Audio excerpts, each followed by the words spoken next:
Welcome to the Lost Info Podcast. This is Keeping You Awake, Jake. And always with me is my main man from the West Coast. Westside Duncan, what up? How you doing, brother?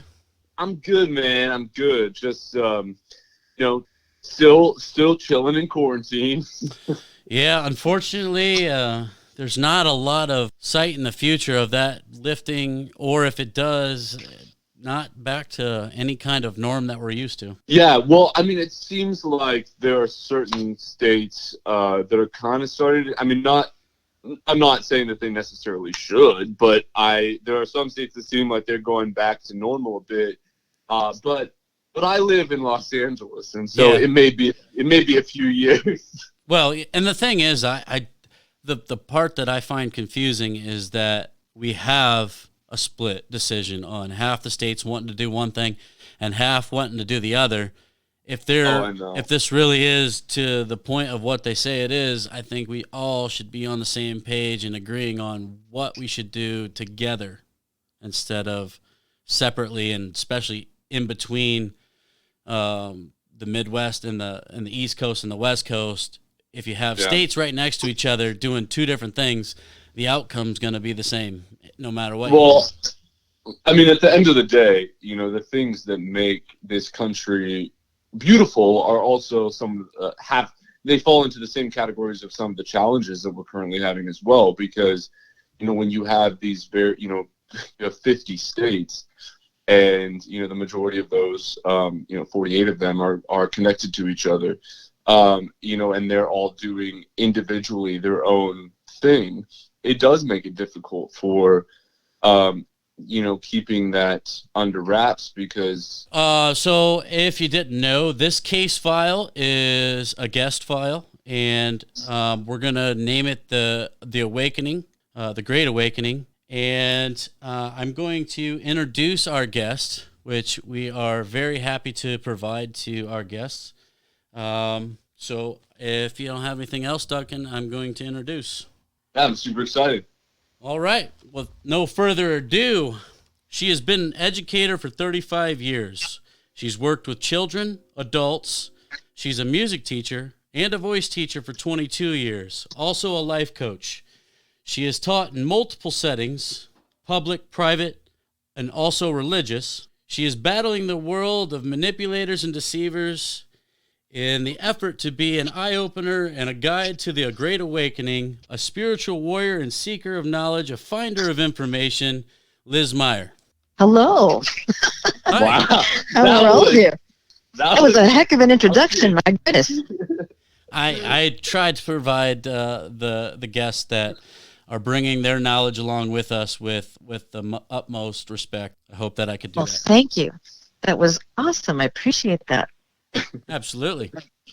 So, Liz, I guess where we want to jump off from this is maybe you could just give us a little bit of your background and basically how you've become in the position that you're in. That's the best way to start everything off. Well, just like everybody, I suppose I was, did the normal thing, went to school, got married, had kids.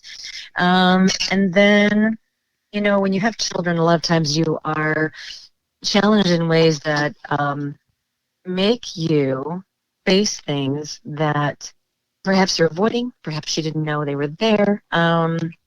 And so one of my children had severe ADHD, and it was a challenge in many ways, especially in the educational system. And it got to be very, very difficult, in the third grade, especially. So, seeking other ways to deal with things other than, at that point, what doctors would do would be prescribe medication to calm them down. But for a lot of kids, it kind of had them check out. And at that point, too, they didn't know the long-term effect of what they would be getting on their brains. And I was not interested in going down that route if it was not necessary. And so at that point, I had been in touch with a chiropractor that my mother had sent me to, because the Western medicine wasn't giving her any answers to help her find out what was wrong.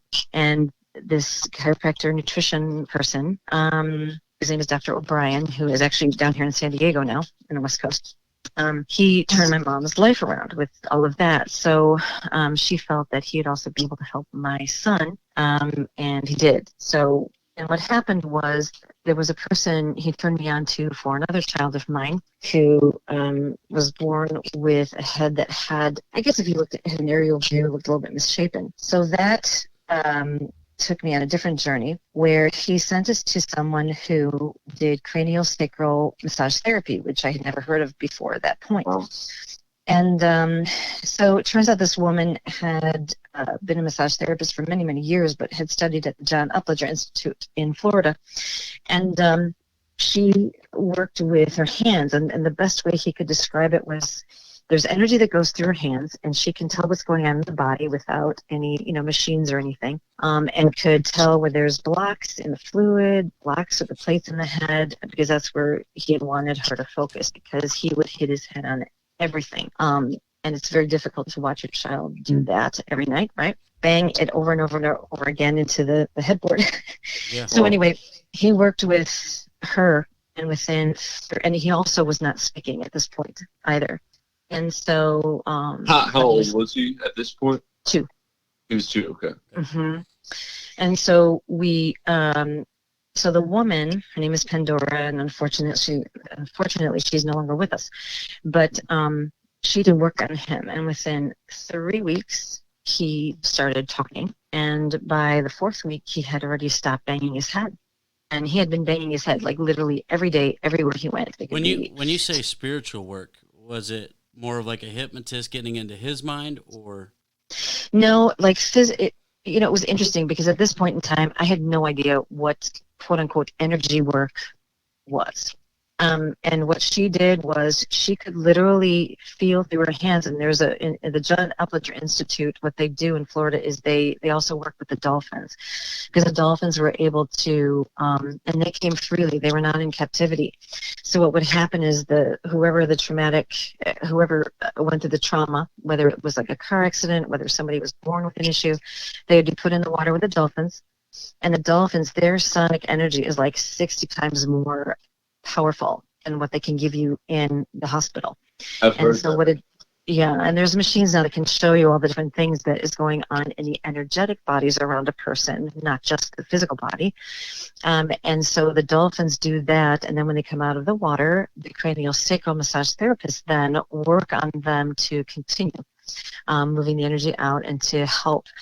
There's a lot of people that maybe in 6 months they need to come back and do it again, but some are permanently healed. So she studied there, and it's kind of weird if you haven't experienced it before, because it's hard to put it in words. I had watched her work with my son, putting her hands it's hovering above, wherever, the issues were that she felt he had, from his cranium to the sacrum.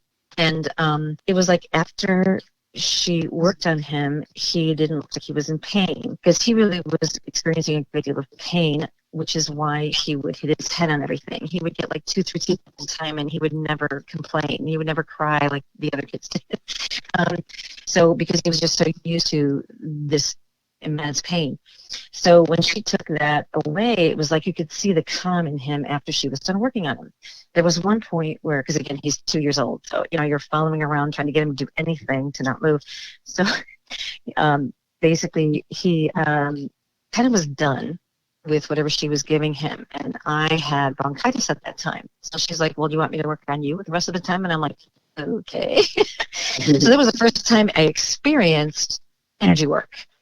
And again, it's a very challenging thing to describe, because I felt a ton better when I left there. I could breathe much better. I had stopped coughing, and I could understand better why my son was doing so much better after she had worked on him, even though it's like her hands are hovering. She's not pulling on anything. She's not doing, it's just literally hovering, and there's energy going from her hands to where it needs to be. She moved the plates in his head. Now, mind you, this is without surgery, okay? He no longer had the back of his head look like it lopped off and the front right side protruded. After a period of 4 months, I'm sorry to cut it you off. rounded out his cranium. I was sorry to cut you off. Was this No worries. after MRI or whatever that you could see the difference after that, or You physically saw the difference in his head because Okay. it was not misshapen. okay. Because literally, if you took an aerial view, it literally looked like somebody cut off the back right side of his head, Okay. and then the front right side protruded. And so she rounded it out Okay. to what it is today. So yeah. Okay. So that was, it was astonishing to me because there was no surgery. There was no other equipment. It was just what she felt with the plates in his head where they were locked. She was able to move them through this energy in her hands. Again, I know it sounds crazy, but this was my introduction. No, yeah. And so she, after a few months, and she saw the struggle I was having with my other child, gave me this book called The Indigo Children, The New Kids Are Coming. And when she had done that, I read it in a weekend, and I understood much better what was going on with my child because I had never been given this kind of information before, nor had I delved into it before. And come to find out, there's just a massive amount of information metaphysically. I know sometimes that puts people off when I say that word, but it's a very interesting topic, and there was just such a wealth of information. So it helped me to understand better about my son. It helped me to, I started to delve into energy work as well. I did a Reiki thing, and that was an opening for me. And it kind of led you into the whole realm of what is possible that you probably weren't privy to before. That is correct. And that helped me to help my child because I could start to understand more about what he was seeing. And then I asked questions that on that day, after I had read the book, we were supposed to go to see that nutritionist chiropractor person again, Dr. O'Brien. And before we left, I looked at him and I said, "Do you know that there is nothing wrong with you?" And he looked at me with this big surprise because he's the kind of kid who can literally pick up on everything everybody's thinking and feeling in that moment, And we always had a good rapport. I never thought there was anything wrong. I felt I didn't understand enough, and I wanted to understand him no matter what that meant. Did not understand that would literally turn my life upside down. Everything that I was beginning to learn and what he knew and understood made me question everything I was taught, everything I believed. And it was like for me, it was an awakening. It was difficult. That was so beautifully said. Just that the way you said that was just like, it was beautiful. I want you to continue. I don't even mean, that's all I have to say, really. I just thought the way you said that was beautiful. Well, I wanted to add something too, is I think that people are leery to look into that kind of healing in a sense because, and the thing is, it's not weird when you say it. When you say it because it's the first time you experience it, is weird to you. But we look back in history and we realize that in the Eastern world, way back when, thousands of years ago, that there's been shamans, there's been all kinds of spiritual healers that have succeeded in the things they've done. And then you come to the Western world when it's all about scientific and medicine and trials and errors and substances that typically don't work for the most part. We just don't understand what the old world had to offer, and we just rule it out, and then we don't even give it any credibility. Yet it had been working way before the Western world was developed. So that part, to me, is not weird. I think that we just don't understand. Absolutely. I think it's just become taboo. In this world of ours, it has become taboo. And when I look at that, I look at how it being taboo also can take away people's power. Because what the work really does is it makes you go inside and makes you look at you. It makes you deal with you. It makes you listen to your inner information, your gut, your intuition, whatever you want to call it, right? Your higher self. I mean, everybody has a different name for what this would be. Higher self is probably the best explanation of that. And so how many times are we not, are we told by either family, either the educational system, either, our work situation, whatever, that what you think, no, this is what you need to do. Yeah. Yeah. That And happens. you sacrifice That happens yourself. a lot. And honestly, the one thing that I want to kind of stress is that when we look at it from the point of view as the new Western world and the medicine and whatever else, they tell you that this is just taboo or this is not possible because this doesn't have any substance that goes in and fixes the problem or technical equipment.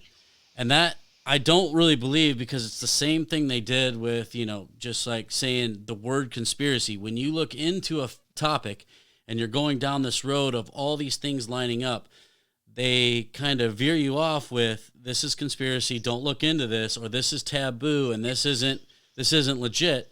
However, the only reason they do that is for their own agenda, which I hate to bring it into this, but pharmaceuticals, same way. And in this world, especially that we live in now, it's to veer you away from old teachings and things that might work to, we'll profit off this if we do a trial and error on what we provide you and what we tell you is possible. Well, I mean, just as someone who loves history, I mean, just piggybacking off of that momentarily, I think that, I mean, even with like ancient Egypt, which when we talked about the pyramids, we kind of dived into this conversation, there's been a lot of information, although we are continuously evolving, there has been a lot of information that has been suppressed for whatever reason.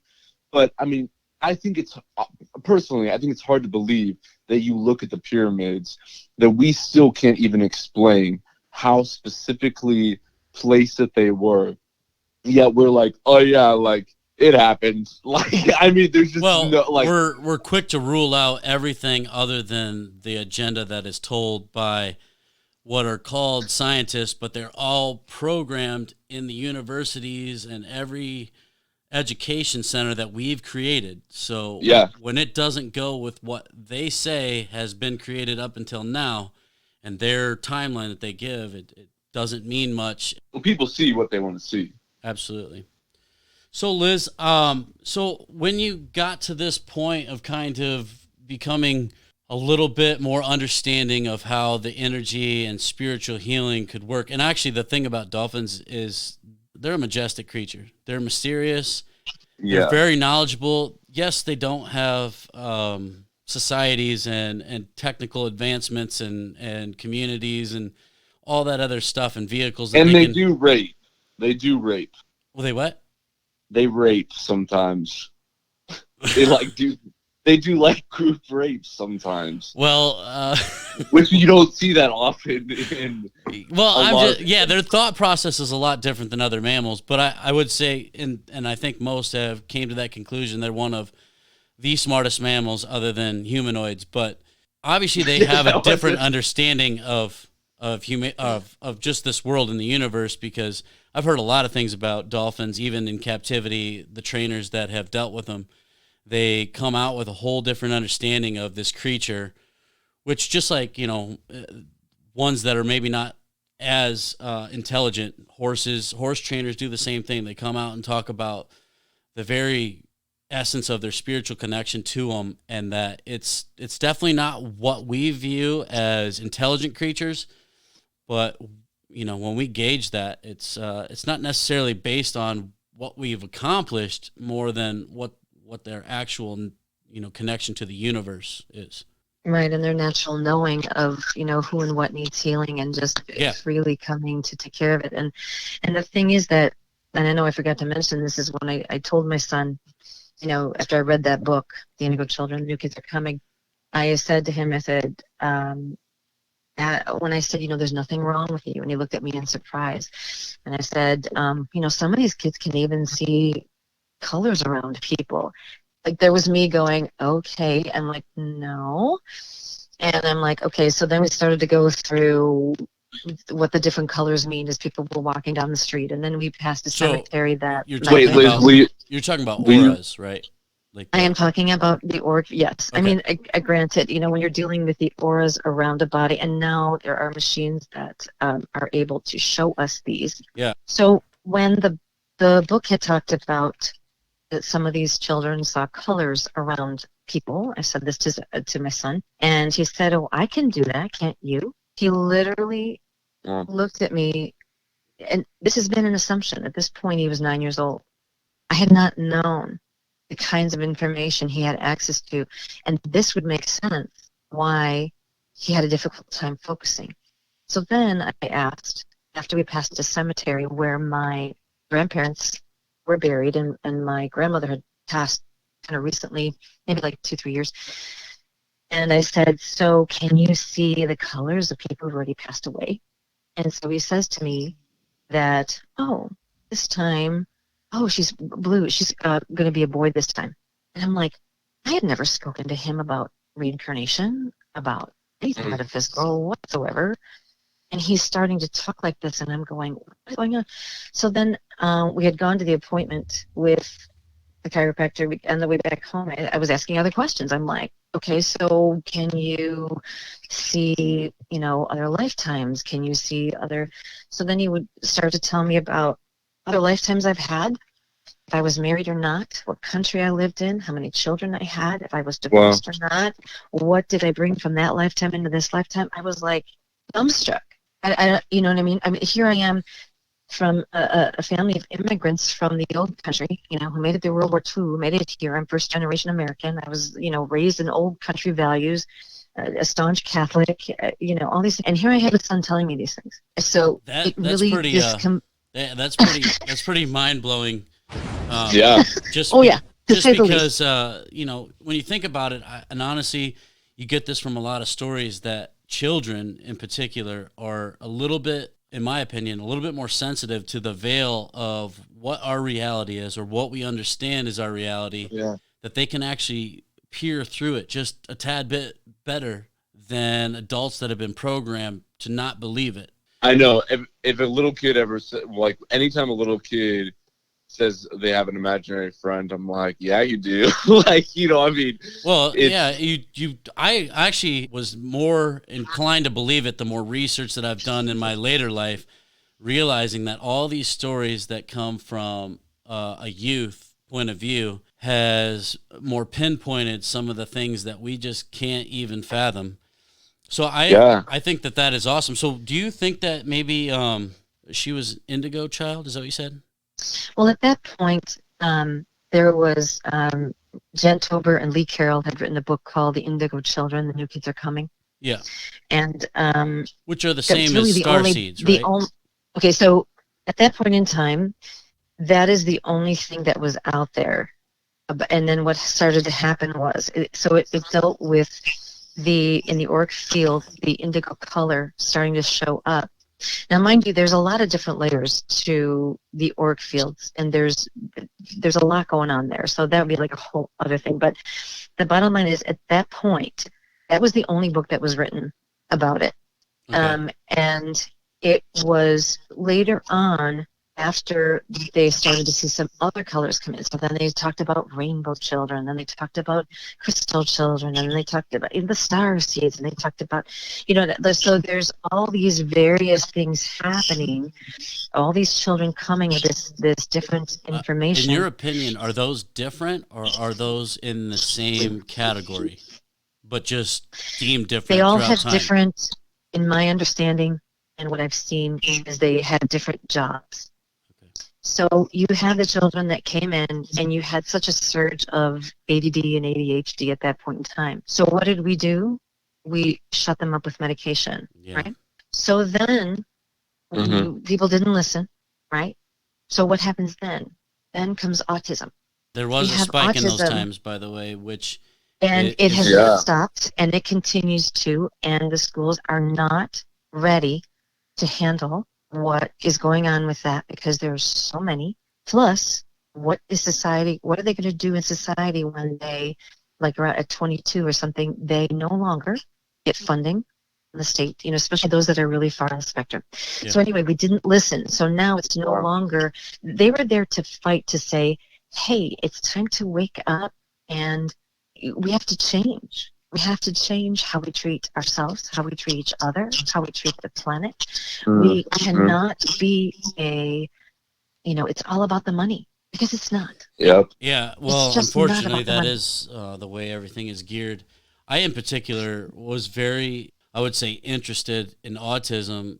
People that I've just met they said they had autism and whatever else, like there's something that's drawn to them, because to me it seems like you see a lot of these stories of kids with autism that are very, very talented in a very specific region of their brain, and then and it varies, but then the rest of them, their social awkwardness or whatever it is, people are like, oh well, they just had, and deem it autism and kind of rule these individuals in our society out. But to me, I think that they offer something way more valuable than people give them credit for, because they're basically honed in on one part of the brain, and maybe it's an indigo child, maybe it's a star seed, maybe it's a crystal child, but whatever their job was here on this planet is very precise. And I've always been drawn to autistic kids because I want to know, and I don't know that I could find that, but I still have been drawn to talk to them and figure out like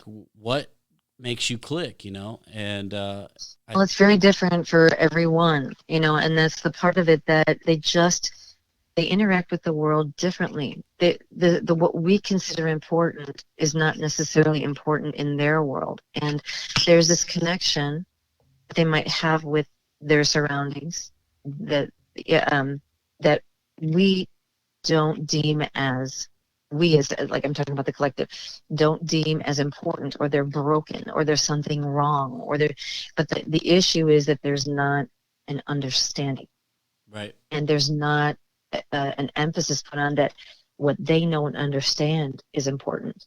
Children on the spectrum are hypersensitive. I mean, as are people who are, a lot of the ADD, ADHD, so much so that they can literally, when the other person is hurting, even if it's not something they're showing on the surface, they could literally be in pain from it. And people don't understand that either. Where it literally hurts to have somebody come into the room because of what they're feeling from their energy. And that pain is very challenging for them to move through, because they kind of take it on like their own. well, There's so much that is not, talked about in that regard.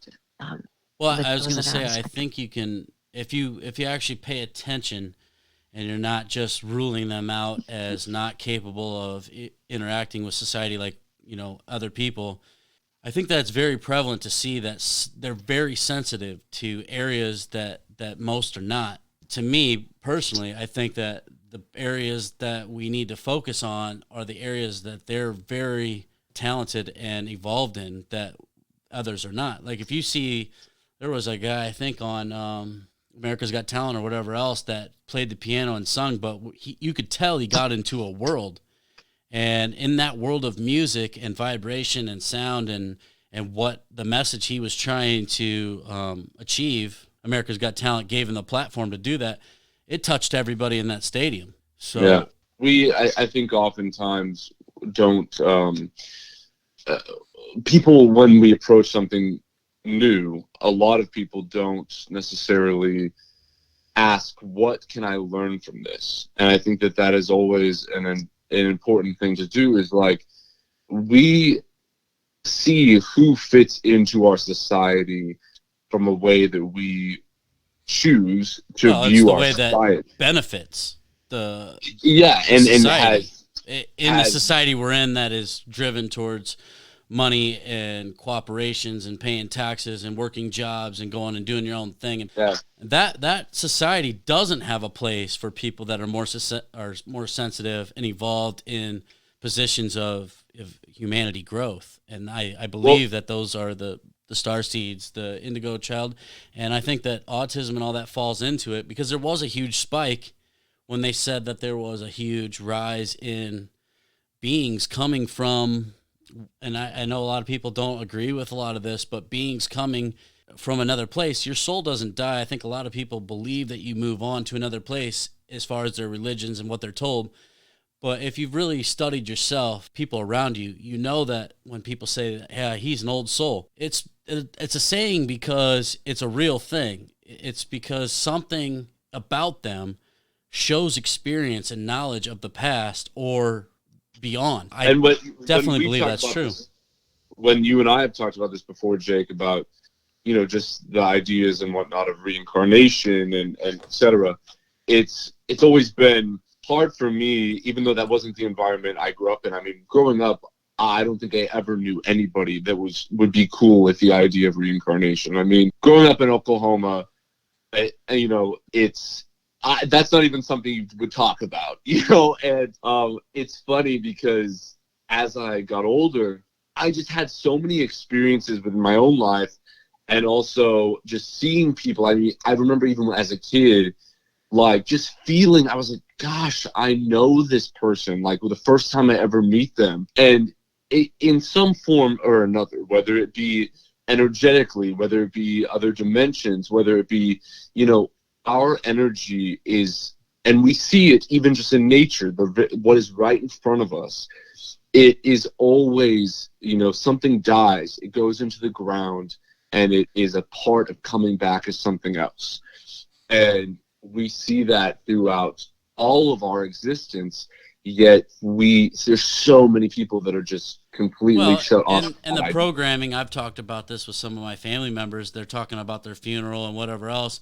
We put so much emphasis on how much money for the casket and the plots and whatever else to put a carcass in the, I hate to say it that way, but a carcass in the ground. But we're not thinking about where that life goes, where that energy field goes to the next place or gets reincarnated to another place. Talks about people that can remember this past life, which they're not supposed to, and they do. Yeah. And that gives a little bit of grit and evidence that something else is going on. And it becomes a strange factor, but it's definitely a topic that needs to be talked about. Liz, let's get us back to you on. So after all this with your son, did that lead you into studying more about the spiritual realm and the healing and the understanding of the soul? It's like a whole other lifetime of delving into it, and literally in some ways living from a different trajectory, because it was like from that vantage point, everything changed, because with this information, it helps you to understand what's going on within you, right? And the ultimate reason that I believe that they're all here is that we have really lost the essence of what love actually is, because it's become love with conditions. And that includes how we've treated ourselves, And, when you deal with, say, for instance, I have friends that have children that are severely on the spectrum, and you watch how they do physical harm to themselves and around. You can see the pain. You can see, it takes unconditional love to stay in that space and be able to day in, day out, 24/7, be there and show up without judgment of your child, Absolutely. And it brings you to a different place, because you have to learn how to not fight yourself. You have to learn how to be present, and because if there's a fight within you about anything, you will then have it show up to you in another way. And it's going to be challenging to stay centered and to be present and to make an optimal decision if you're in a reactive state, right? Yeah, absolutely. And so that's a much more severe thing 24/7 than what we normally deal with. And so those people are kind of pushed to that situation in everyday life. Like, say, the situation we are in now.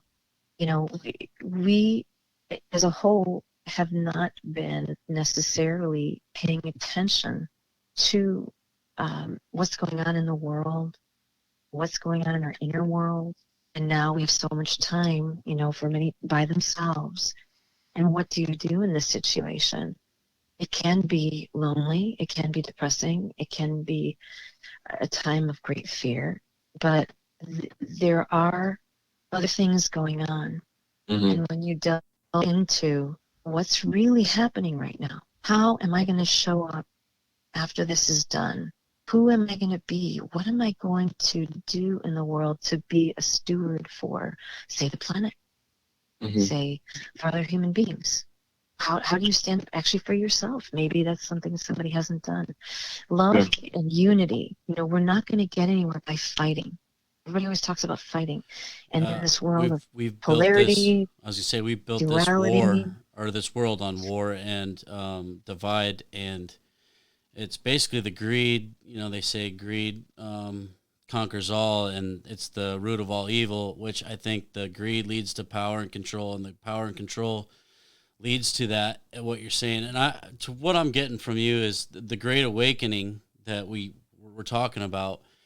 It comes back to understanding oneself, and then in a lot of different stories throughout humanity, it ultimately comes back to the answer is love, and the ultimate love that you speak of is that part comes back to not just understanding love in the universe, but understanding the love for yourself. And maybe it's the guilt of the past lives that you've had, that you don't think that you're capable or worth whatever you may think, and then you kind of go along with the norm. But it's understanding yourself and loving yourself, and then understanding that love will bring us back to the understanding of who we are. Well, on that point, I'm curious, since we've mentioned it a couple times, like, reincarnation or various things like that, Liz, what do you think perhaps we bring into this lifetime? Do you think that everyone has experienced other lifetimes that are currently living right now, or how do you perceive that playing out into what is happening currently? Well, when I first started all this stuff with my son, I didn't know how I felt about that. That was one of the things that was challenged within me. And through the years of, this work I've done and life coaching and all that, as I work with people and myself, there are other points in time that can hold us captive, that can create the buttons that we react to, that can keep us stuck no matter how much we are trying to get out. So the people who are not believing in other lifetimes, that's fine. It's like being open to other points in time. Sometimes it's just words that are being used and can be off-putting, whatever people believe in terms of that is exactly what's beautiful for them. And the important thing is to, I think, be in a space of being aware that we ourselves are part of the whole, right? We can't be a unit, say humanity of the earth, we can't be one if we are not treating ourselves as part of that one, okay?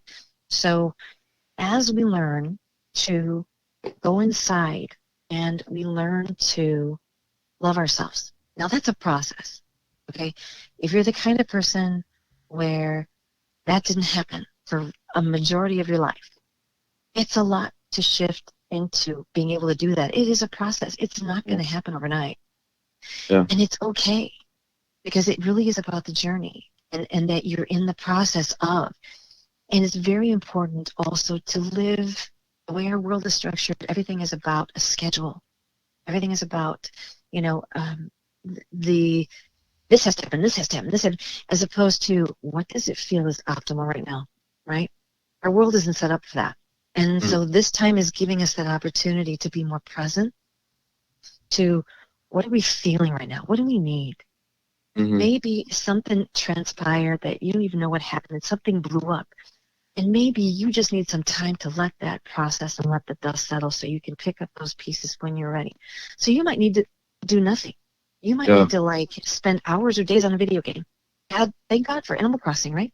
And so, but it's things like that if people understand that it's okay, whatever they're going through is okay.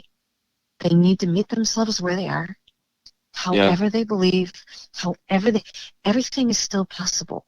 Yeah. And that I think is really important. That's a great point.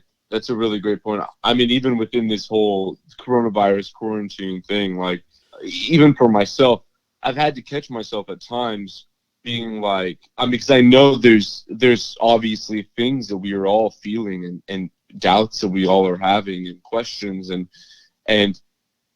I'm feeling that too, but my automatic like survival instinct was create. You got to create, you got to make shit happen, and it was like almost avoiding the forced slowdown that I had been yearning for a, a long time. I mean, and it's one of those things where when you have that, and we are able to look and take this time to see things that perhaps we didn't see before, or explore things we didn't maybe even notice before, that is alive within ourselves.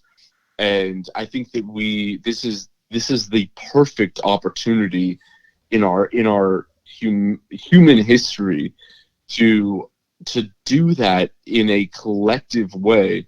And I mean, and I've mentioned this before in other episodes, but like, the power of the internet is astronomical, because I mean, although I do believe that we are all connected already, and I believe that we can communicate with or without technology personally, but that being said, with technology in place, we have a very, very direct way to connect with the rest of the world that we have never had before. And there have been a lot of powers that be, in various places across the world, that have strived to suppress knowledge, have strived to suppress human connection, have strived to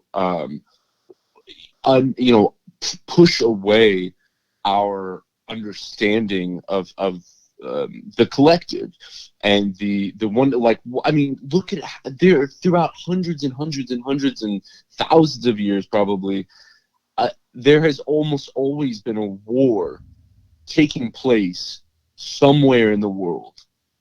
And it's really hard to imagine that in 2020 we are still in those mindsets. We are still living in such an energy of like negativity and hate and judgment, and like those are things that need to come to die this year. Those things need to die. Those energies need to be eradicated from our society, because we are living in a pivotal time where there are millions of people that are home right now, and they are reflecting upon their life. And it's the first time ever that we have across the world this way to communicate with each other, so clearly and so directly. And if you go on, things like TikTok and YouTube and all these things, I mean, just within the last 5 to 10 years, there is such an array of various information and various resources of people, speaking their truth in whatever capacity that may be. And we can get on, and that's how, we end up having a lot of these conversations that we have on this podcast, is because of the access that we have to knowledge, and the access that we have to historical artifacts that we never had before.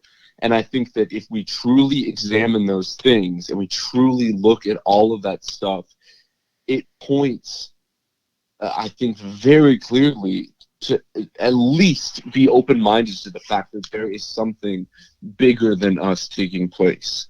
There is something that we perhaps are a part of. Like,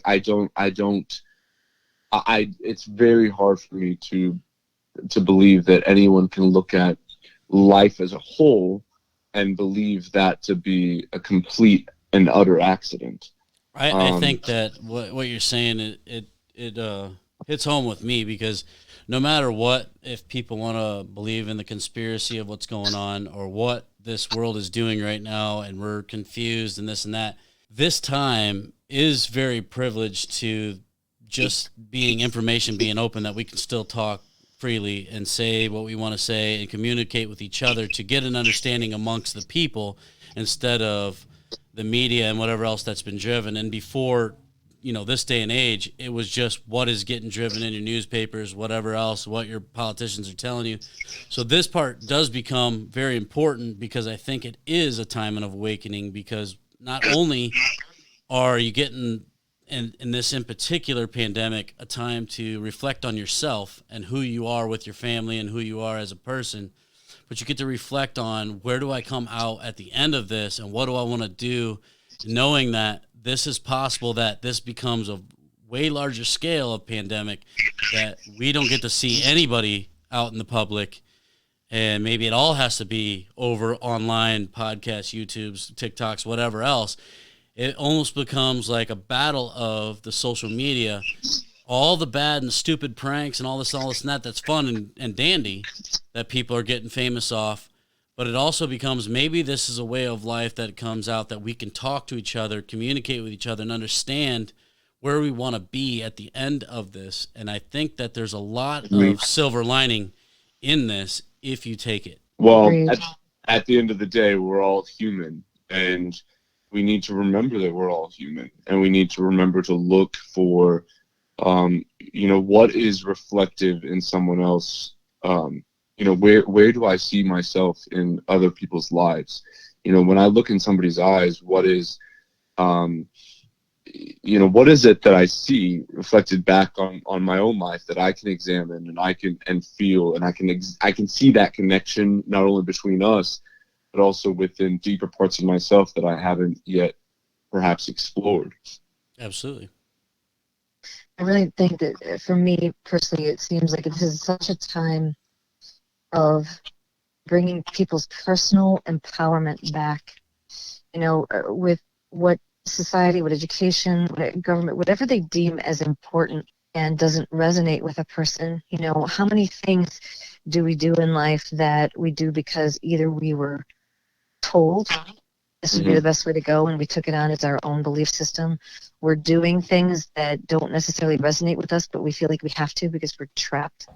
And maybe in a, or maybe we're so afraid to step into what we really feel we are to be doing, because of, well, what'll happen then if I do that? Because then I'm going against what so-and-so would say, or what they would say. There's a lot of fear around that kind of thing too, and everything, the infrastructure of how everything works is to kind of keep people in their place, if you will. And it's a time where to bring people's power back to themselves. It's really, I think people miss that. It's so important. I think people miss that when they listen to the media and they listen to all this. They're like, oh, we should do this, we should do that. And, even in this case, I'm not going to sit here and be the one that, don't believe in COVID. I don't, I'm not saying that. But what they're telling us is exactly what they want us to do, without adequate testing, inaccurate information, inaccurate false positive tests, everything else. They're telling us this is exactly what it is, but you're getting this from information of people that have never been trusted prior to this. So regardless of, you can do your own protection, stay home, be safe, keep safe distancing until this kind of, dies down, whatever it is, that's fine. But I agree, it's that we need to get to a point where people are thinking for themselves, researching, and search it for yourself, and figure out exactly what you believe the situation is, and then work on it from there. Now, whether you take the suggestions and self-distance and stay home and take precautions, that's not the problem. The problem is, where do we go from here? Do we just keep listening to what they're saying, or do we take this as indication we need to start doing it for ourselves? Well, and in so many different layers as well, because we can look at that from a very direct, like a financial standpoint, the way our governments handle things, whether it be with health insurance or what have you. We can look at it from a very literal, right in front of us standpoint. But we also need to look at it from a internal standpoint about what does this mean right now for me? What does this mean for the people in my life? What does this mean for the world as a whole? One of the most important questions that anybody can ask themselves, if they're humble enough to do so, is just, what can I learn? What can I learn here? There's always lessons. What can I take in from this moment? And like, that element of humility is just so important for us to be able to just get there, so that we can ask ourselves those questions. And once you're willing to do that, it takes you on a journey that is unexpected, to say the least. And it is always, you gotta always check the ego. And I struggle with it. Everyone struggles with it. Everybody does. Everybody definitely struggles with the ego. That's just humanity. Yeah. Liz, I don't want to take this away from you, so I'm going to put you on the spot a little bit, but Okay. I hope you don't mind. But I want to dig deep down in your spiritual awakening and like your personal taking from what you've learned to where you're at. And like, so, I guess when I say that, I'm saying, do you have regression therapies that's maybe happened to you, or understandings of where you came from, or understandings of what your purpose is on this planet? And specifically you in particular, since you are our guest that we are happy to have you on, I want to hear from somebody that's been practicing that nature of things, to maybe a little bit more of your personal experiences. Sure. One thing that was really huge for me along this journey of addressing my buttons, if you will, you know what I mean? Because those are really a clue to you of where you might be stuck, what kinds of thought patterns are holding you in a position. And judgment was huge. And I didn't even realize how much I judged other people, the way things looked, the way I looked. I would judge myself. I would judge other people. I would judge what they were judging about me. Oh my God, it just goes around and around and around in a circle, right? And so that has been the hugest change of all the things that I have addressed, because when we step out of the lens of the judgment, because where does judgment come from? Judgment and discernment are two different things. Okay, judgment has an emotional charge, and discernment does not. So I used to live a life where there was a lot of drama. I didn't even realize I created the drama. Other people then would also, because it was in me, so it kind of came back to me. You know how that kind of works, right? Yeah. What's within you gets mirrored back to you and the world around you. I was a person who was a perfectionist, because I always felt not good enough. I had beliefs like, if I don't do it, it won't get done. If I don't do it, it won't be done well enough. All these kinds of things. And they all stem from the main thing, which is that I am enough. And also that, I need to love myself. I also need to stop being at war with myself. Because if you continue the war, it's going to show up in the outer world. It's going to mirror it back to you. Always. Always, always, always. Same thing with judgment. And as I've gone on this journey of that, not that I'm 100% of the time without judgment, I really do my best to stay out of it.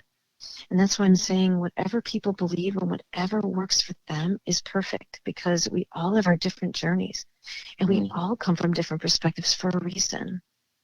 And so, for me too, I have found a life that is, I don't run into the issues with people like I used to. I'm much better with coming from a place of being in the other person's shoes, because of my I'm much more in tune with what I'm feeling, with what people around me are feeling, and I've listened to my intuition about what I need, what other people might need. People will trust me with information that they've never told anyone and they just met me. But it's because on some level, they feel that it's safe to do that. Now, if I didn't do that within myself, that's not something they would do with me, right? So that's probably been the most important, those two things, to get out of the judgment and to really love the self. And that's still something that is, it's more recent that I've come to more terms with that. And I've been working on that for almost 19 years now. Because there are so many levels to what that means. Yeah. Especially in a world where we have fear everywhere, where there's judgment everywhere, where you have marketing and what's cool and what's not cool, and you have to look younger, and you have to look this way, and you got to wear these clothes, and you have to blah, blah, blah, blah, blah. And this point in time, does any of that matter? Mm-hmm. No, because what's important? Going inside. So getting back in touch with who you are. One thing that I've gathered, obviously, I just listening to you, I believe your son is position Indigo Child Starseed. I believe that he's one of them. I would like to think that I'm one of them, only because I hope that I'm trying to change humanity for the best too. But do you believe that you were sent here for a certain purpose based on your experiences? Yeah, and just to piggyback off of that, just real quick about toward you, Liz, kind of another layer of that question. I'm curious if you believe that you were, were you placed here to fulfill that's a specific position or purpose or what have you, or do you believe that you revealed a part of yourself that is also within everyone else? Is it? I mean, do you think some people are specifically placed here, or do you think that it is all collective and people just choose to reveal it or not? Okay, there's a couple layers to that question. So, well, there was two. There was one from Duncan. And let's see if I can, and I can see if I can remember them all. I believe every single person is here for a purpose. There is not one person, no matter if it's somebody who's lost all hope and is living in the gutter. I believe that everyone has a purpose, and that purpose can be, making a difference in one person's life. It can be a person that will make a planetary difference. Mm-hmm. But it doesn't matter the size of that. The whole point is the importance of that purpose, because it's this tapestry that we've all woven.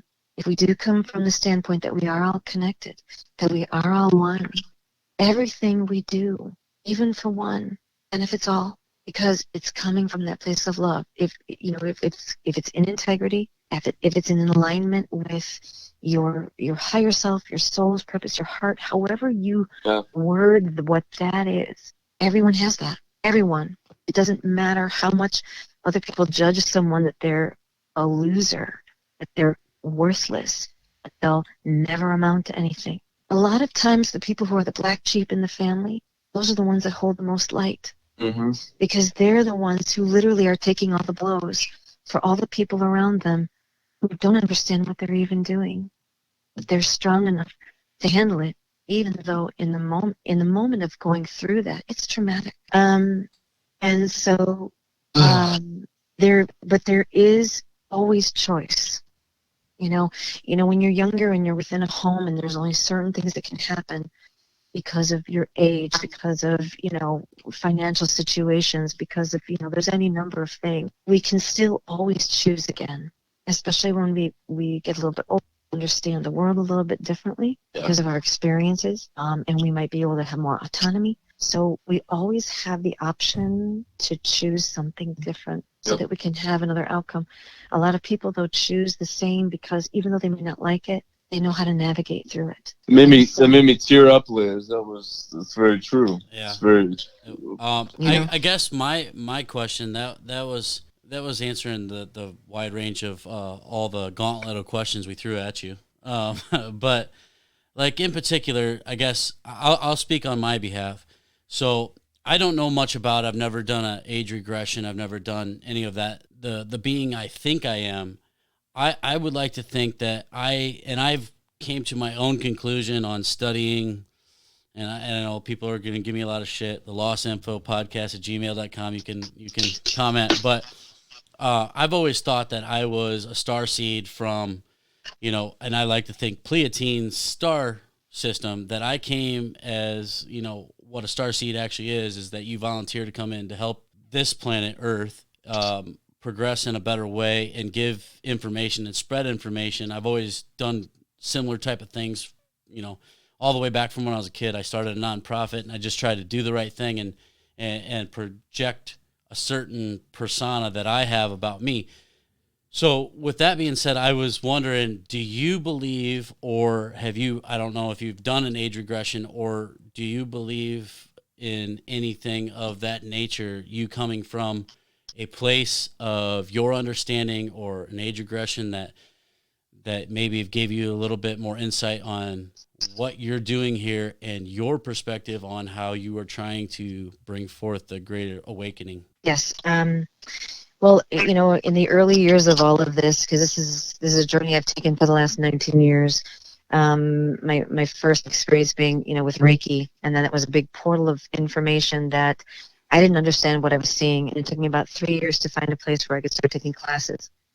Turns out, over taking classes for a while, realizing that I had already been doing 5 different, what other people want to call modalities, but my way, and that I had other stuff. And then when I worked with people, things would just come through naturally. I had realized that there's a lot that's labeled from people, then to create the money for it. But no one can own the source of this energy. No one can, because it is just true creation. That being said, through all those modalities and all those things I've done, yes, I've done past life regression, I've done, DNA theory healing, I've done Reiki, I've done, there's a ton of things that, are out there that I have done in my own way. And like I said, at the beginning when I went through this, I didn't know how I felt about other lifetimes, other dimensions. Although that was something that my son had talked about when he was young, and it kind of opened me up to something else. But until I started to work with myself and see that things that were holding me back now were from other points in time, and in order to step into what I needed to step into in this life, I needed to move through and come to peace with those things. Whether they believe or not, that they kind of understand the concept. And so it really, seems like it's far out for some people, but there's a lot of people that are in the awakening right now that understand the coming of, harvest moons and eclipses and everything else that transitions us into new phases. I think that a lot of us don't understand that these star seeds and these indigo children and everybody else and everything else that's talked about in that is actually more likely than just, time doesn't explain it very well, because we have 80 years. No, it doesn't. Yeah. Our 80 years average on this planet kind of just says, well, this is what we're doing in our life. But that's a very small fraction if you're not looking at lineal time and where the soul has traveled and the lessons that it's gathered from everywhere else, being that a starseed came in the theory, wiping its memory in order to relive an experience on this planet and give a better understanding, just because of what your soul gathers and the experience your soul has, in order to pass it on to this world. So I know that that's a lot for a lot of people to undertake, but well, let me help with that just a moment. Yeah, please do. The thing is that, okay, there is a lot of information out there that can feel like it is so ridiculous, doesn't make any sense, and then people tune it out. So what I want to offer is this. I'm talking about what I have experienced. Now, again, this is for me and my journey and what my soul, my purpose is on Earth this time around. And now, not everybody is going to be on board with all this stuff. And we have to remember that is okay. It doesn't matter. What matters, what truly matters, is the inner transformation of us really and truly being infinite love, not love with conditions for ourselves or for each other. Because literally the only thing that can heal anything is that. Because in love, there is understanding, there is compassion, there is empathy, there is caring. Yeah. There is a different level. There is nothing to fight against. And we as humanity have been fighting. We've been fighting the inner fight and we've been fighting the outer fight. And we make this happen. We do this. Even when you say those words, you can feel in your body the discord that it brings to your being, because it goes against the truth of who we are. It goes against our connection to whatever you call that higher power. Or maybe even if you're an atheist, then think about your higher self. Whatever is your verbiage is great. My journey is mine. Your journey is yours. I'm not here to convince anybody to do what I did to get here or to believe what I believe. That is not what it's about. Yeah. It is about remembering our connection and the truth of who we are, and that it is time for us to be done with the war and to put down the arms and to wave the white flag and put love into everything, light into everything. The dark cannot persist where the light is. The second you shine the light on it, it dissipates the strength of that darkness or that discord or that whatever you want to call that. That is what's truly important at this time, helping people to remember that even though it seems that people are the ones that are giving us the money or not giving us the money, the truth is our connection within ourselves to universal law, infinite wisdom, infinite abundance, infinite, love. That is our birthright. There is everybody has the access to it, every single person. And what's happened is, in the world we live in, many have forgotten. It's already inside everyone. Everyone has the capability to do this. Now it's a matter of, if they don't remember how, to show them how, so that they can get into their power. They can decide what's best for their life. They can have that connection so that the creator, the higher self, the whatever, can, through, the vehicles of other, entities, bringing you the money, bringing you the opportunities, bringing you whatever it is. But it's that connection instead of the attachment to others, and that's draining. Whenever there's an attachment, it's draining. It's coming from the knowing inside. It's coming from that true source connection inside. That is the part that people may be missing. I don't think anybody can deny that there's something pulling at their soul saying, well, again, I mean, we've went into a lot of topics that touch on this, religions, cults, whatever else, that pull on the strings of people's souls, on their purpose, on exactly, basically, we all want to know where we came from, what we're doing, what we're trying to achieve in the broader sense. And so that part is always manipulated by, again, religions, cults, whatever else you want to say. I want to know what you think about like Buddha and Jesus and various spiritual leaders throughout history and where they possibly came from. I'm just asking you that now because I don't want to forget it after you answer Jake's question. Let me just tell you really quickly that I feel that they are reincarnations of the same energy that came to the planet with that message. Again, they did not come with divisiveness. Everything was more about, again, the wisdom, the inner wisdom, the peace, the calm. And you're only going to get there if you stop fighting yourself. And you're going to get there when you love. Yeah. So what I'm gathering from that is, and this is the thing that you're going to have a lot of rebuttal on the deities. Now, depending on what religion you believe in, one's right, one's wrong, but they all came with the same message, the same human story and understanding of come down to this world with the imperfect human, the person trying to shed themselves of a skin, so to speak, of bad or evil or imperfect, become a better individual and rise to a better ascending. Right? Well, I just want to say something just really quickly about this.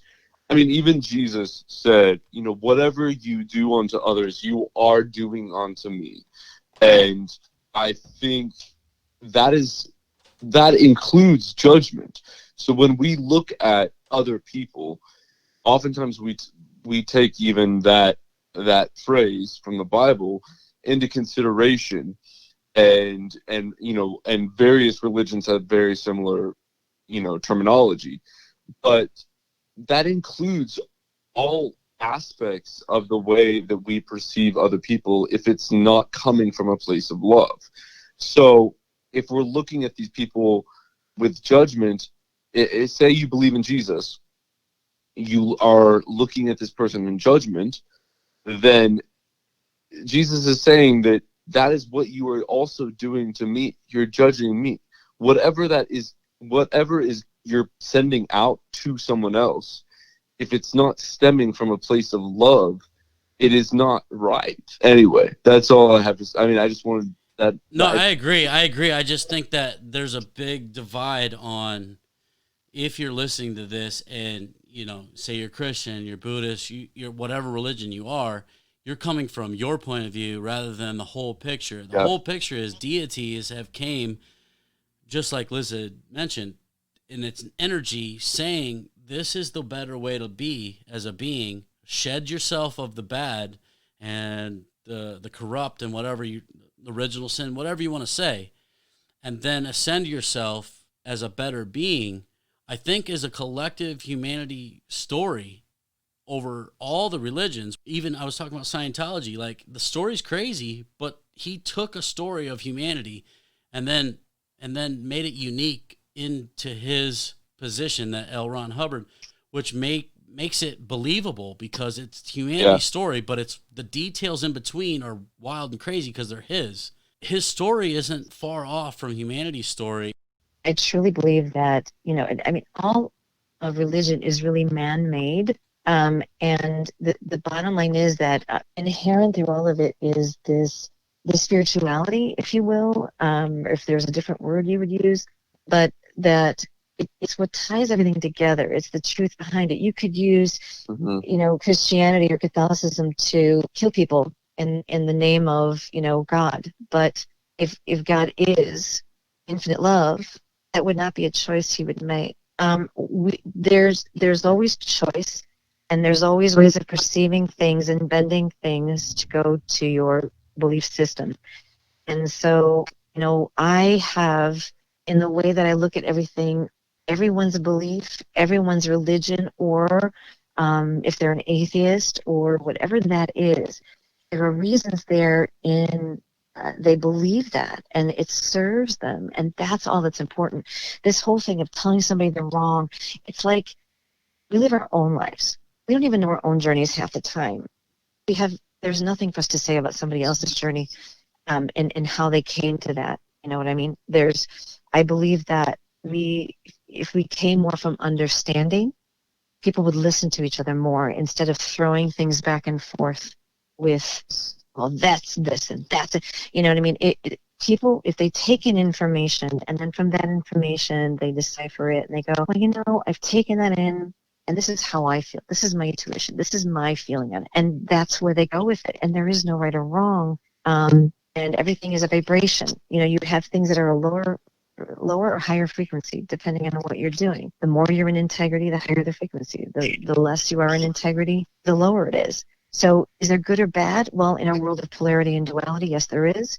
People use those words, but I like to look at it as choices, and we can always choose again. So I'll leave that part of that. Then the other part that you were asking about, as far as the meditation.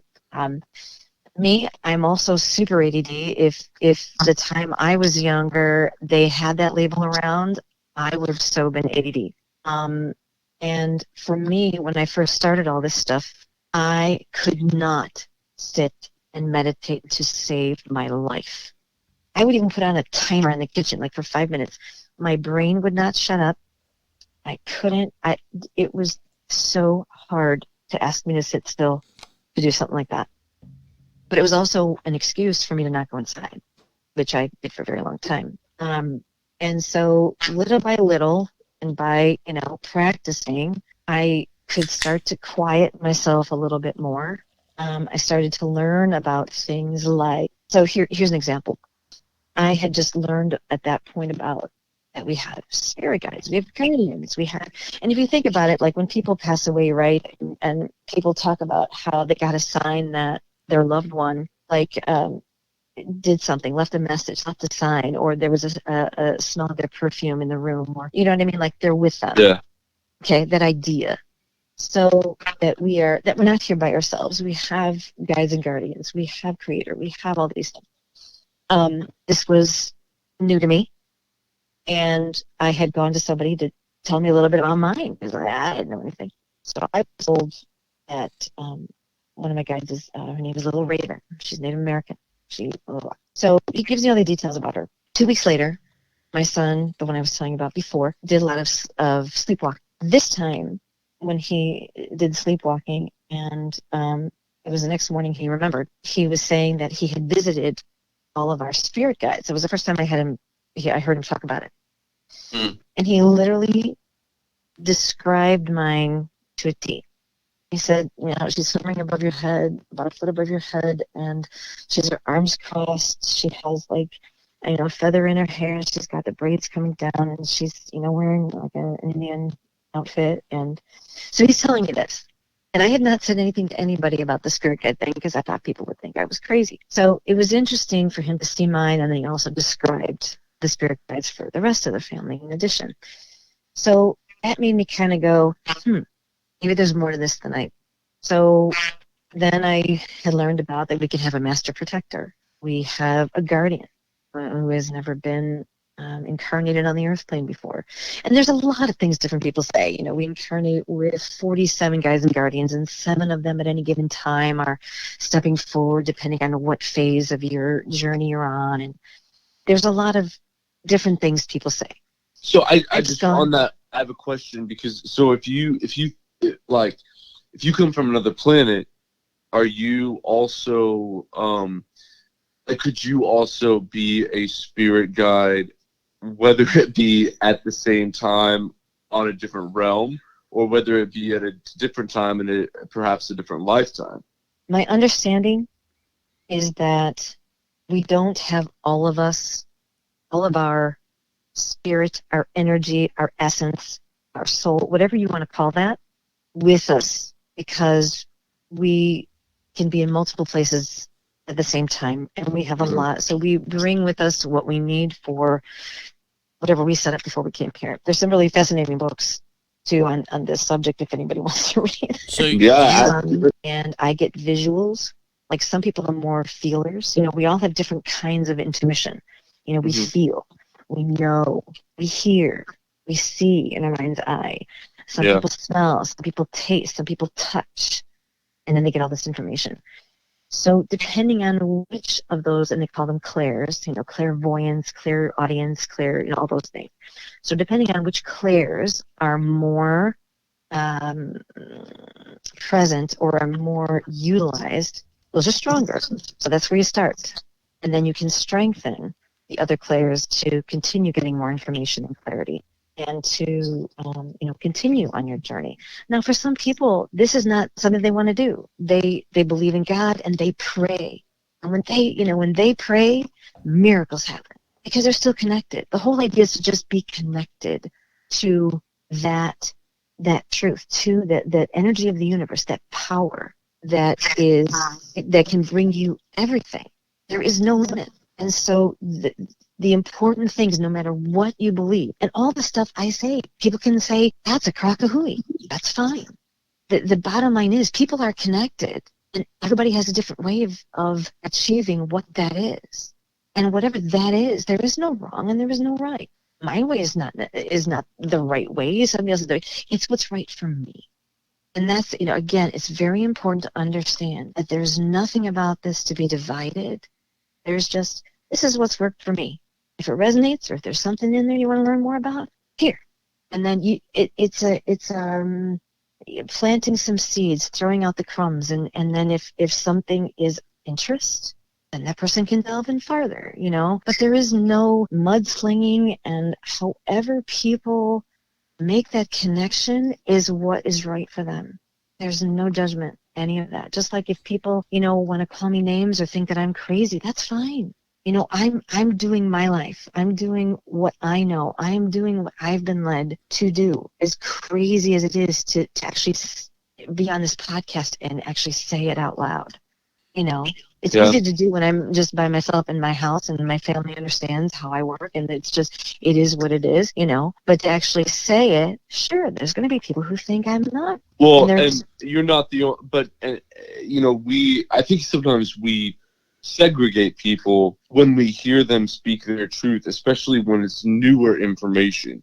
And oftentimes, especially if you look out history, people that progressed us spiritually, they were always initially looked upon with judgment because it was new. It was it challenged the ideas. Yeah. It challenged what's okay. You know what I mean? You're challenging what's taboo. You're challenging, a different way of thinking. There was a time where this way of thinking was normal.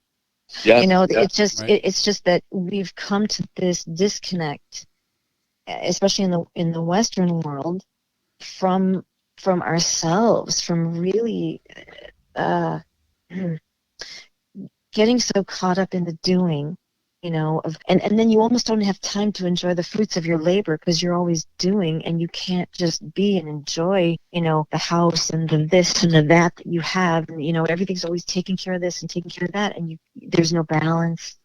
We just keeping up with the Joneses, and you need to have this latest thing, and you need to go on this vacation, and you need to have this in order to feel like you're a success, and who made them boss?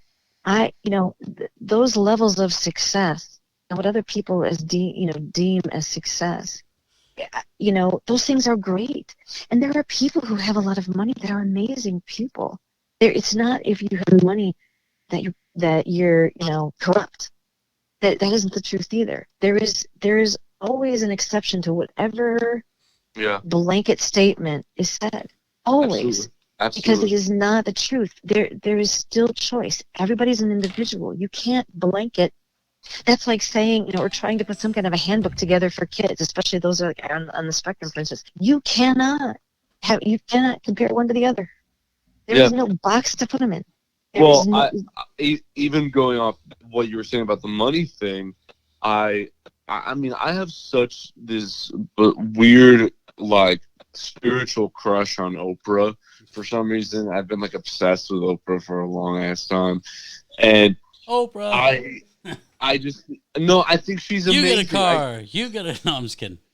No, but okay, yeah, but truly, there's some, people like to joke about her and stuff like that, but she's done some really awesome things. No, she has. And she definitely has. And I think so much of that has been because of her sort of spiritual background and the way that she's explored her inner self. Well, she was also a first of her kind that was basically leading the path for a lot of other people to follow. Absolutely. People, if you hate on Oprah, something is wrong with you, and you need to examine yourself because... Okay, so even that, though, is that true? It's remember that there's levels of resonation, right? Yeah, you're right. Messages, and there's she might have led I would agree with Liz. She led a path, but you can't believe everything that you think about a person. No, I know. I'm not saying she's perfect. I know nobody's perfect, but it does bother me when people will say things, but piggybacking off of what Liz was saying a minute ago, just about the money, even people that seem to come from a more perhaps they're more empathetic or maybe a little more, not to get into politics, but a little more liberal about ideology and such. I think sometimes those people are also the ones that are sometimes complete anti-billionaire, all of those things. My only point is when you look at people like Oprah and things like that, she's a billionaire, and I think when she is led from a place of love, that a lot of that money can be done well. And we can't say that she didn't get compromised after all that growth of money and power. No, but I will agree, she led a path that gave opportunity for a lot more down the road. And who's to say that the government can decide better where that money goes than someone who is? And sure, there are corrupt billionaires, but there are also perhaps people that that's what they were meant to do. I mean, that's a touchy subject altogether on the money, because it's like when you think about people with money, first thing is that they get corrupted by money, and then they get involved with other people with money and trying to build those connections and networks and everything else. So that part's touchy because it's hard to say who's doing the right thing for what. Her original conquest of who she was and where she came from, what she accomplished, is absolutely undeniable, amazing. But she came from nothing. Right. So beyond that, we don't know, and we really don't know, because there's a lot that's going into Bill Gates right now and all that discussion. Obviously where he came from was Microsoft, everything else, but we don't know where he's at now. I know that. I love that we're really on like a different. We're like starting a whole. I mean, but this is also like what's beautiful about this, because we can discuss such an array of topics and conversation. And I mean, even this, look, we're starting to talk about, various things with Bill Gates and Oprah, and we could go, and I want to get it back to Liz, but even this, I just want to acknowledge this moment, because I think that it's a beautiful thing. And I think this goes into the conversation that we're originally having. It's a global discussion. It is a global discussion. It is the willingness to say, okay, maybe I don't know it all. That's really what we have to get back, is the humbleness of we're perceiving these people from what we've taken of seeing their life, but we really don't know their agendas or where they've came, what their agendas are now. And it is hard. It is hard to say, and everybody with money or people with money doesn't mean they're all bad. And people with money, and have been born into it, that doesn't mean they're all bad either. But there is a collective in this world that once you get to a point, a switch changes based on the world that we live in, the society that we live in, that you get followers and people, and then all of a sudden your ego takes over and changes your original agenda. That is very plausible based on history as far as we know. But with all that being said, and I know we tend to get off topic a lot in this podcast because it's a global discussion, and that is our main thing, is that you guys can email us, lostinfopodcast@gmail.com. You can come in and talk to us about what you think, and that's what we want. But ultimately, we're trying to decipher this all with everybody else. So it's a major thing. In this time, the main goal really is to get back to the compassion, the love, the empathy, the caring. There are many who do that, and it's a matter that we together. And it doesn't matter what side of the coin you are, whether in politics, in religion, and whatever all of that is. I honor what everyone's opinion is, because it got there because of their life experiences, their understandings, their belief systems. Just like I have come to where I am right now. With those things. And there's so many things in this world that everybody wants to be on this side or that side. That's still part of the duality, the polarity, the competition, the compartmentalization. That is part of the world that we don't need to take with us, because we can have discussions, but really listening, we can have, because the thing is, everybody's voice needs to be honored. Everybody's voice needs to be heard. And through that, as a collective, coming to a place of what is really humane. And even that, there can be a lot of difference of opinion, But if people really come from love, there's a different kind of feeling. If people come from real integrity, there's a different kind of feeling. And some people might mistake what that is when somebody stands in their truth and finally shows up and is who they are and speaks their mind, or finally stands up for themselves. And somebody doesn't like that because they're used to draining them of their power, and it made them feel powerful to make them feel less. Yeah. That's another dynamic that is very huge. And so all of this mudslinging that goes back and forth about every subject you can imagine, if we just came from the place of the love and the understanding and the honoring of one another, and there could then come a point of compromise because people are being heard instead of just mudslinging. It's a tightrope walk with how the world operates, and all of the fear mongering and all of the well, if you believe in this or if you follow that person, then you're this and I never want to see you again or speak to you. And that's fine if that's what people's responses want to be. I just have found that the more I stay in a place of showing up for what is for me to do in that moment, what is mine, and not taking on what somebody else is, then things flow, things happen, and then the difference can be made because I'm not coming from a place of a fight. Yeah. Like I said, anything I said today, people could think that I'm insane. Well, and that's okay because they're entitled to that opinion. And it's just a matter of people understanding that we all have different views on so many things. The point is to be heard and to decipher instead of judge.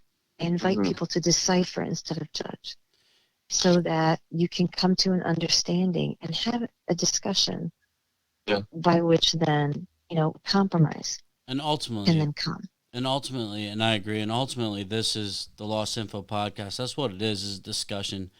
And you can have your own opinions, and we put forth some of our own, but ultimately it is in order to come together and rise to a level of awakening and understanding. I guess my biggest dilemma as far as even doing this podcast is that part of my drive is to out the people that are disingenuous and not doing the right thing with their platform. So, and in the past, that's a lot of the things that we'll talk about. We talk a lot about histories and subjects in particular that might be conspiracy or might be this and that, but it's only from the point of view of we don't know what happened then. Obviously, nobody got held accountable, but there was things that were harmful to humanity that have still harmful today that needs to be discussed.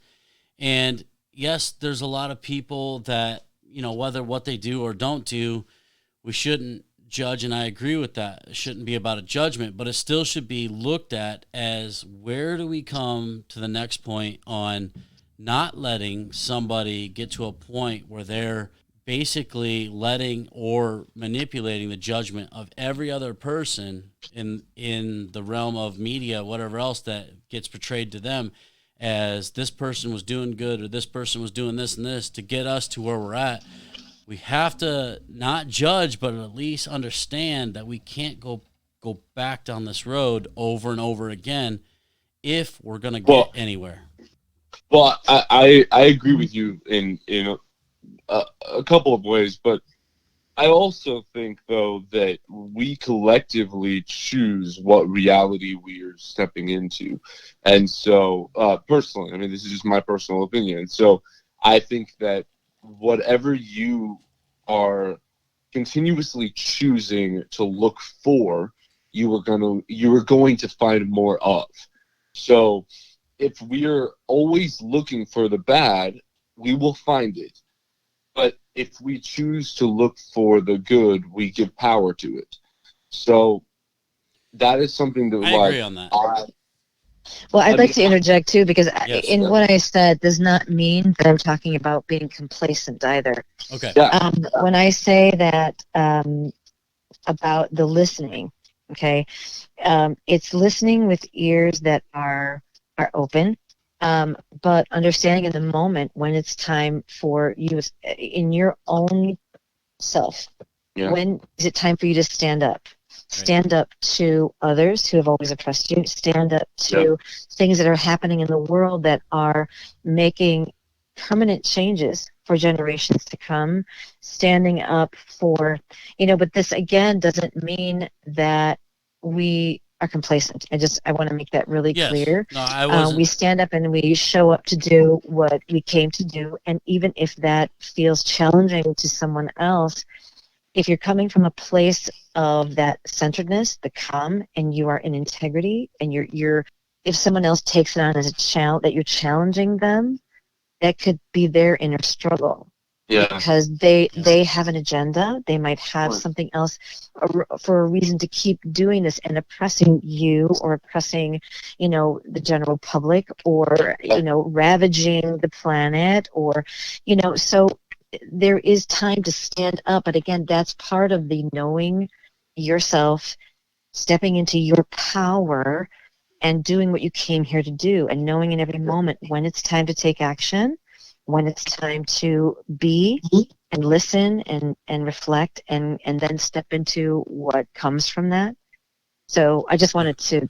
I wasn't trying to undermine what you were saying. It was more or less from a personal point of view, because I definitely try not to be the negative voice, especially on the podcast, but in life in general. It's just that my personality does come to question a lot of things. It's not from a point of judgment, more than a point of understanding where we've came from, what we want to be, and what we're trying to achieve. So I wasn't undermining you on that substance, just so you know, and I agree with what you're saying. It really comes down to, I want people to think for themselves and look and digest everything in a logical sense, to where we can stop going down the same path that we have for a long time. Well, absolutely. And Jake, you're what you were saying is very true as well. I mean, there is a balance, because again, it goes back to kind of the conversation we were having earlier a bit, where there are multiple things going on at one time.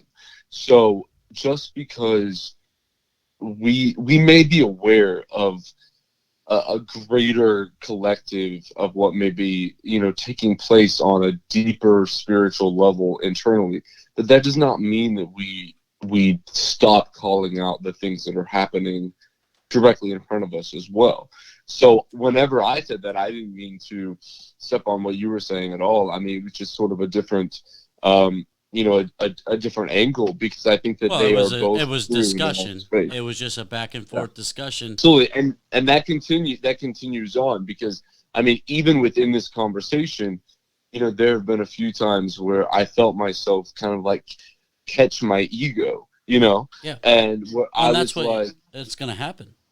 Yeah, and it's like I didn't even mean to feel like that. Like I'm like, I get the little ego pops up, and I'm like, no, I'm gonna defend my point, or whatever. That's everybody, but that's a global discussion. Yeah. And Liz, I will say, Liz comes from a point of genuineness, from what I've understood already in this conversation. Absolutely.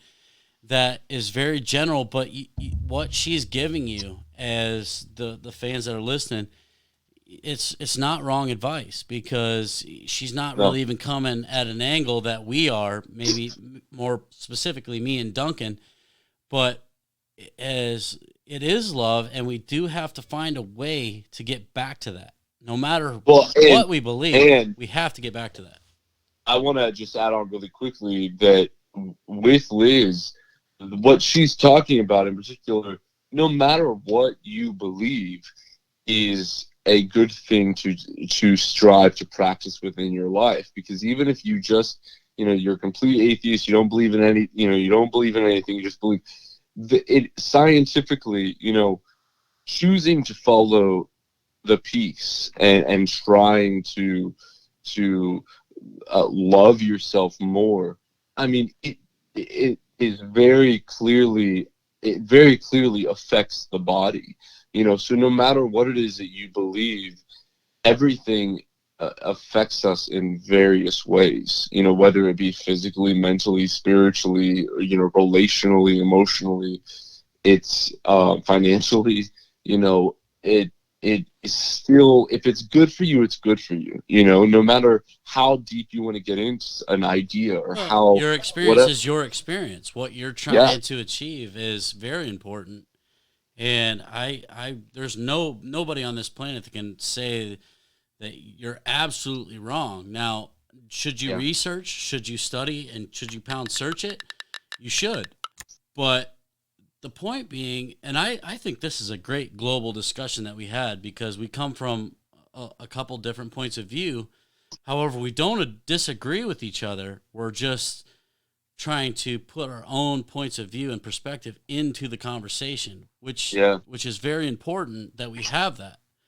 And ultimately, you know, between me and Duncan and whatever, and the fans, sure.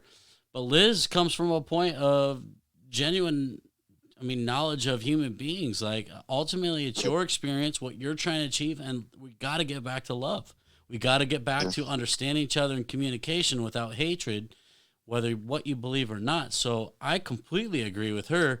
My only thing with my personal view is that I am trying to bring this podcast talking about, you know, unfortunately, what's happened in the past leads us to think that it's going to happen again if we don't understand, you know? Yeah. And plus that, Jake, he really wants to know where his cousin Adam, right? Adam. He wants to know where his cousin Adam, what planet he came from, so he can send him back there. That's the planet of shitbag.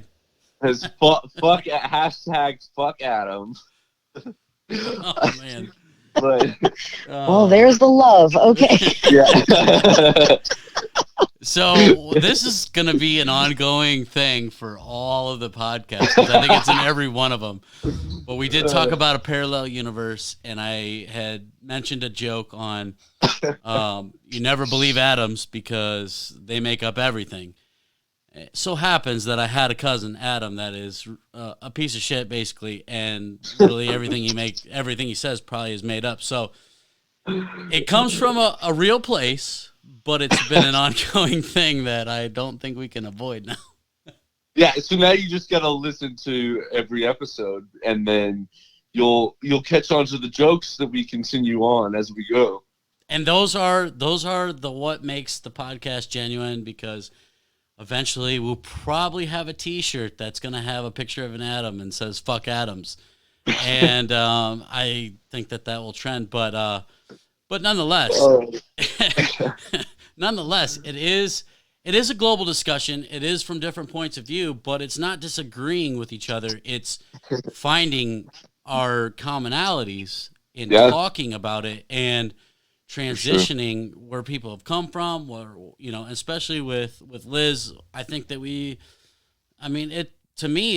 it was an emotional ride for me, because a lot of people don't get to experience things like that in their life. So we're, recap, we're talking about her son that, obviously a lot of people discounted as, being an useful member of society, or however you want to gauge that.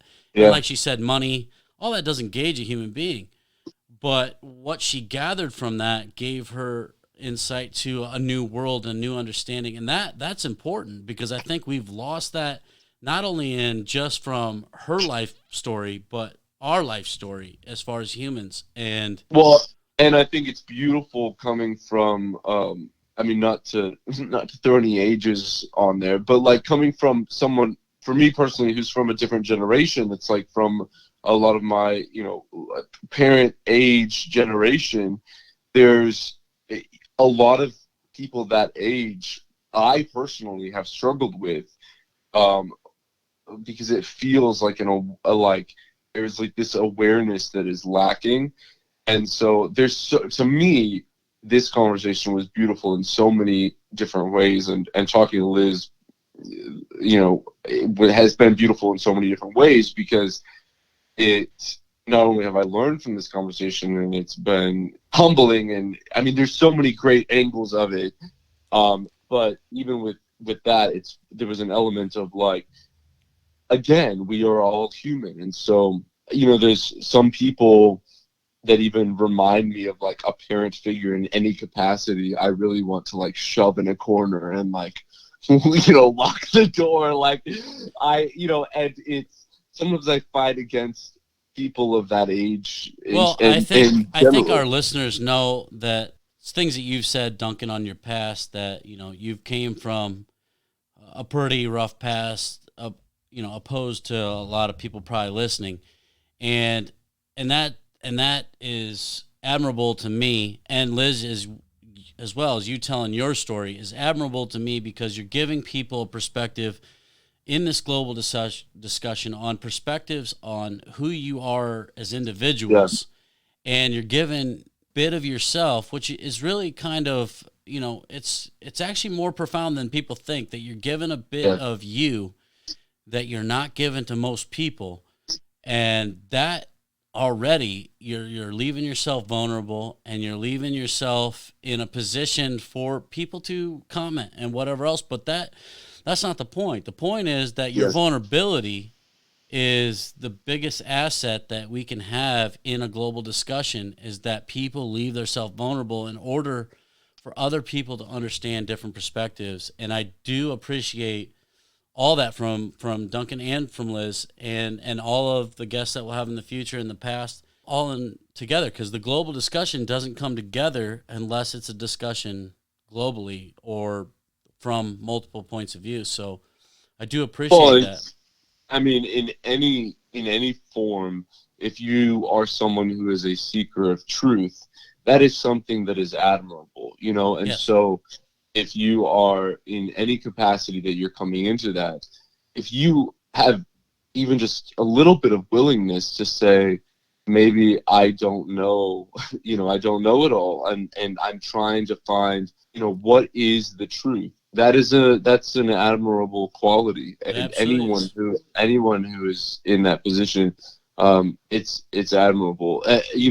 Even people that get, like, for example, with my I'm not going to dive into all of this right now, but even with my parents, like we've talked about in various episodes, there is, my father is super into conspiracy, and very, that's the very, very small percentage of it. So that's something that I, in some ways, pushed away from in a lot. He had this, I'm chosen, I was put here by God, like this sort of these mentalities. And so there was elements of that I pushed away from. But what I've learned is that across the board, the majority of people that are the most reflective of God, or are the most giving of love, or what have you, they are not the ones that need to say it all of the time, and they're not the ones that need to they don't need to display those things. I've said in the past that the people from love and from unique backgrounds, or that are genuine, and whether we're talking about individuals or deities, they're all the ones that have left this earth on a timely manner, because it didn't fit into our unfortunate agenda of the world. But even if you're, with Jesus, or you're with, the Buddhist deity, or all these other ones, they've left in a timely manner because it came to show you what it could be, and then that just didn't fit the agenda of humanity, apparently, over a lot of times. And so with all that said, I mean, we kind of went on our own rants, which we always do. I want to get it back to Liz, because she's our guest. And so with that, I mean, what would you want to give to the people as far as something that is meaningful, or something that you want to have them take with them after this? I could give them a tool that they could utilize to start maybe bringing their power back to themselves if they have either given it away, or it has been taken without their permission, or anything that is. It's also good for if anything drains you. Like say you had a lot of things going on that day, and you've given your energy away to many things, how to bring it back. I could do something like that if that is of interest. Yeah, I would love that. Absolutely. Okay. So in this kind of creative visualization, just use your imagination. For some people, it's hard for them to see in their mind's eye, like, when they're going through something. So however it works for you is how you do it. It could be something you feel, it could be something you just kind of sense, something you do see. I'm a very visual person, so for me, all of this is very clear in my mind when I'm saying it. So you do it however it works for you. So basically what this is imagining that everything that is said, thought, done, felt, okay, from you to someone else or for someone else to you, there is like this thread or this cord of whatever was said or done or thought or felt, okay? So anything that is draining, what you can do is ask your body, literally, because your body knows. Your body has so much intelligence. And sometimes we just don't check in enough with our body for what it knows. So what you can do is ask your body to show you or help you feel or help you understand the lines of energy that are draining you from those things that took place that day. You may not even know why you feel a certain way. Maybe out of nowhere you feel sad, or you may feel mad. And you're like, where did this come from?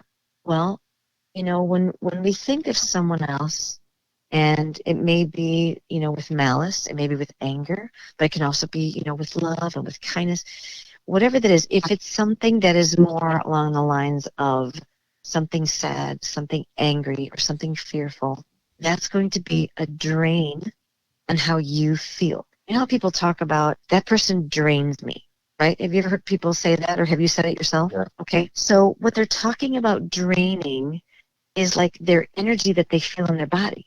They kind of feel wiped out because their energy is like out the door. So what you want to do is at the end of the day, like before you go to bed, first thing in the morning, or if you feel like something's happening to you, you're not feeling really good, you can just like excuse yourself, go to the bathroom, you're hiding, even at work, and you can just literally ask your body to show you or help you. If you don't see, you can have your body feel or just know the lines of energy that are draining you from anything that was thought or said or done or felt, okay? And then what you imagine is anybody who is hooking into you, you can imagine unhooking them from you and just literally give it back. You can just see yourself giving it right back to them. And then you can, however you want to think about it. If you're a Harry Potter fan, you can take out a little magic wand and you can make sure that those lines of energy that were hooking into you, there's something at the edge of them that they can't hook back into you again. Or however you want that to look. But use your imagination and whatever works for you to have those lines of energy stay with the other person or situation. Okay? Then for you, before you bring things back into your body, because the energy that has gone out has been of a lower, it's been more discordant, let's just say that. It's shown you contrast, and you feel that contrast in your life and in your body. So what you'll do to purify it, just imagine a violet-colored flame, like literally right around your body. Okay, and that flame is going to, as those lines of energy are coming back to you, it'll just purify those lines of energy before they come back to you. So you just unhook from those other places, people, places, things, bring them back through the violet flame to purify the energy. Then really breathe that in deeply when it comes back, and then run that energy from the top of your head through to your feet so your whole body has benefit of that being back. And that's it. It can just take a couple seconds. It's just unhinging both ways. And then you will feel relief from that because you will have brought back your own and you will have stopped others from draining you. People don't understand that they have the power to do that. They think they just have to keep dealing with it. And think about it. If you go to bed and those things drained you that one day, right? You wake up the next day, you're already not on a full tank of energy, right? Yeah. So then you give more. More happens that day where energy lines go out or other people hook into you. And sometimes it's just other people hooking into you. It's not always you going out. So then that day you go to bed, now you have less energy. You get to a point where you're giving so much of yourself away, you have nothing left to give. And this is when people this is when people literally have to shut everybody out because they literally can't have anybody else around. They can't deal with life. They can't, or they're angry or they're this or they're that. This can help manage that, easily and quickly and just be done with that. You can also, an additional thing, is to, in your mind, reestablish the boundaries you have with this person. And you can imagine it being from your higher self to the other person's higher self, for lack of a better word. Or if you want to use the words like your best version of yourself to that person's best version of themselves, even if you don't experience that in your waking hours, okay? So you can say something like, I can see that you somehow feel powerless and you feel you need to take someone else's power in order to feel powerful. But I am no longer going to be that for you because you have that power inside of you. And I am going to maintain my own. And I am going to, from this point forward, I am done being treated this way. I love myself enough to do this for myself and to stand up for myself and be empowered. And I care enough about you to tell you that you have this power inside yourself. You don't need to take anybody else's. And you can, in the understanding of that, you can bless them and let them go. Just let it go. When people drain each other, what ends up happening is there's this line of energy, right? Then it gets compounded with every time that same scenario comes up. And then you have a different relationship and that same kind of thing keeps happening. That same button grows and gets bigger and bigger and bigger until you say no more. By you unhooking, you're helping to undo the button or the reaction. Because when you undo that, you're not draining each other anymore. Relationships change when you just do something like that. Sometimes they don't like it. Like if they're really used to draining you and you do this process, they might come back at you harder. But you recognize what they're doing. And when you keep doing the unhooking, they realize they can't take your energy anymore. So they have to find another place to get that energy from. But it's all your choice. Once you decide to have the power, you decide to own your power back, then you have it. Surrender is almost, in some ways, is like surrender is the greatest way to fight. In some ways, is like, well, it's that vulnerability that you're giving yourself up to. Yeah, you're allowing yourself to ride the waves of where, God, the universe, source, whatever you want to call it, is guiding you, and what is the best thing for you. I mean, I had a friend tell me this several years back, and it's something that I have really strived to live by. But he said, follow the peace. And I think the practices that Liz is saying is like, no matter what you want to believe or not, that's gonna make you feel good. It's gonna make you feel at peace in some way. It's gonna make you feel better. So it's like, even if you're not ready or you don't want to believe in this kind of thing, it's still an important thing. It's like giving yourself a gift, even if it's just momentary. Even if you come back to the world for a little bit, that even for those few moments, it feels great for you to feel that love and feel that willingness to let things go and feel wherever it is that you are. Those are really wonderful practices to add into your life. Yeah, indeed. So, definitely. Yeah, I mean, that was everything you said, Liz, was really beautiful, and I appreciated the conversation a lot. And yeah, it was beautiful to listen to. It was. Well, thank you. It was so wonderful to share and do this kind of thing. Absolutely. So thank you for giving me the opportunity to do that. Absolutely. And I hope that we have you on some future episodes, case files, rather. I would love it. I would love it. I think this has been a great little journey, conversation, discussion, experience for everybody. because again, our podcast it varies on different topics. It goes from highs to lows, and sometimes depressive, sometimes uplifting. But it's all part of our experience. That it's just what it is. It's we have a lot of bad that comes with the good, and these ones in particular bring us up on a higher pedestal to make us feel good about ourselves and the direction that we're heading. So I appreciate it, Liz. Absolutely. I appreciate you guys too. Thank you so much. It's been an honor and a joy. So thank you so much. Thank you Absolutely. very much. We'll chat soon, okay? It's a plan. All right. Take care, guys. Thank you. Awesome. Bye-bye. Thank you. Bye-bye.